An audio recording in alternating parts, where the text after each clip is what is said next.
આજના વડોદરા જિલ્લાની હું પેટ્રોલ ડીઝલ અને એલપીજીના સ્ટોકની સમીક્ષા કરું. હું પ્રેસના મીડિયા મિત્રો ને પણ વિનંતી કરું છું કે આ જે ગઈકાલનું પેનિક ફેલાયેલું છે કે ભાઈ પેટ્રોલ અને ડીઝલનો જથ્થો ખૂટી ગયો છે, એવું કશું છે નહીં. એટલે વડોદરાની જનતાને અપીલ કરું છું, કોઈએ પેનિક થવું નહીં.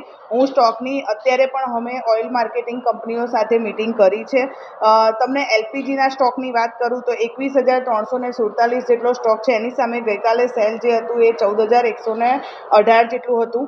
એવી જ રીતે હું પેટ્રોલ અને ડીઝલની વાત કરું, ગઈકાલે પેનિક જે થયું છે પેટ્રોલ અને ડીઝલમાં, એના કારણે કાલે સેલ થોડું વધારે થયું હતું. આપણા વડોદરા જિલ્લામાં 253 જેટલા પેટ્રોલ પંપ આવેલા છે, સિટી અને રૂરલના ભેગા થઈને.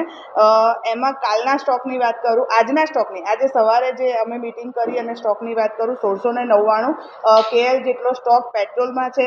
એની સામે સેલ થયું છે 1084 જેટલું. એવી જ રીતે ડીઝલની વાત કરું તો ડીઝલમાં 2302 KL જેટલો સ્ટોક હતો અને કાલે યસ્ટરડે 1049 જેટલું KL જેટલું સેલ થયેલું છે.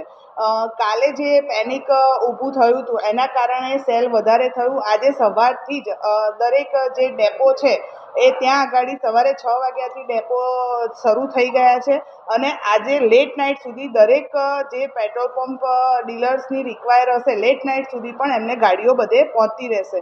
હું એચપીસીએલની વાત કરું, એચપીસીએલનો જે મંજુસર ડેપો છે, બીપીસીએલમાં કોયલી ડેપો છે અને આઈઓસીએલનો દુમાળ ડેપો છે. એ લોકોને પણ ઇન્સ્ટ્રક્શન આપી દેવામાં આવી છે. સવારે 6 વાગ્યાથી ગાડીઓ શરૂ થઈ ગઈ છે અને લેટ નાઇટ સુધી બધાને પૂરતો જથ્થો મળી રહેશે.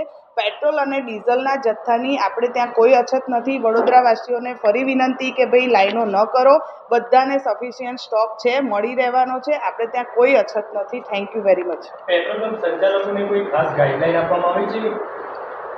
એમને અત્યારે હાલ મેં કંપનીના એમના જે એરિયા મેનેજર હોય એમને સાથે પણ મિટિંગ કરી છે અને એ લોકોને ગાઈડલાઈન કરી છે કે ભાઈ એ લોકોને પણ સૂચના કરો. કાલે એક ધ્યાન પર આવ્યું હતું, ગોત્રીમાં એક મા પેટ્રોલિયમ કરીને છે, જ્યાં લૂઝ પેટ્રોલ એ લોકો આપતા હતા. લૂઝ પેટ્રોલ આપી ના શકાય. મેં અત્યારે સ્ટ્રિક્ટલી એ લોકોને કહી દીધું છે, વોર્નિંગ લેટર પણ આજે ઇસ્યુ હું આપના ગ્રુપમાં પણ મૂકી દઈશ કે કોઈ પણ પેટ્રોલ પંપ કે ડીઝલ આપણા હોય ત્યાં આગળ એ લોકો આવી રીતે લૂઝ ન વેચી શકે અને લૂઝ ન આપી શકે. એટલે એના લીધે લોકોમાં એવો ભય થાય છે કે લોકો કેરબા ભરીને લઈ જાય છે. અમે રહી જઈશું, પણ અમે લોકો જ્યાં બંધ કરવાની જરૂરિયાત આવશે અમે સ્ટ્રિક્ટ એક્શન લઈને એ પેટ્રોલ પંપ બંધ પણ કરી દઈશું.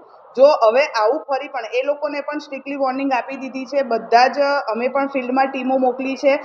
દરેક મામલતદારશ્રીની ટીમ પણ ફિલ્ડમાં વેરિફિકેશન માટે મોકલી છે. ઇવન અત્યારે મિટિંગ લઈને ઓઇલ માર્કેટિંગ કંપનીના જે લોકો છે એ લોકોને પણ મેં કીધું છે કે ભાઈ તમે પણ સિટીમાં રૂરલમાં અને સિટીના પેટ્રોલ પંપ પર વિઝિટ કરો અને આવું કોઈ ધ્યાને આવે, અને હું તમને પણ વિનંતી કરું છું કે આવું કોઈ ધ્યાને આવે કે ભાઈ લૂઝમાં આપે છે તો અમને આપો, અમે એના વિરુદ્ધ સ્ટ્રિક્ટ એક્શન લઈશું અને બંધ કરવાની જરૂરિયાત પડે અને બંધ પણ કરીશું, કારણ કે આવી રીતે ન આપી શકે. મા પેટ્રોલિયમ ગોત્રી રોડ પર હતું.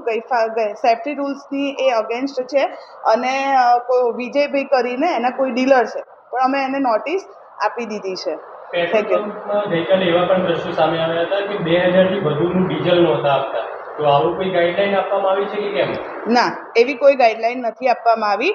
એટલે ઘણીવાર કદાચ ડીલરને એવું હશે કે લાઈન લાંબી હોય અને એને એની સૂઝબુદ્ધિથી એવું કદાચ કોઈને કહ્યું હોય કે ભાઈ 2000થી વધારે, નહીંતર એવી કોઈ ગાઈડલાઈન નથી. બધાને સફિશિયન્ટ મળી રહેશે. હું ફરી કહું છું કે આપણી પાસે પૂરતો સ્ટોક છે, કોઈએ પેનિક થવાની જરૂર નથી. Thank you. Supply chain maintain કરવા માટે જે પણ ઇન્સ્ટ્રક્શન આવે છે, અત્યારે આપણે ત્યાં સપ્લાય ચેનમાં કોઈ વિક્ષેપ નથી. આપણે ત્યાં અત્યારે રેગ્યુલર આપણી પાસે 3 ડેપોમાં પૂરતો સ્ટોક છે. પેટ્રોલ અને ડીઝલ અને એલપીજીમાં પણ ડોમેસ્ટિકમાં આપણે ત્યાં કોઈ જ સ્ટોકની અછત નથી. Thank you. ખાનગી પેટ્રોલ પંપ એટલે નાયરાના જે પેટ્રોલ પંપ હશે ત્યાં આગળ એ લોકોને પ્રાઇવેટ કંપનીના પેટ્રોલ પંપ છે. હું ફરી કહું છું, આપણા બીપીસીએલ, એચપીસીએલ અને આઈઓસીએલમાં કોઈ તકલીફ નથી. Thank you.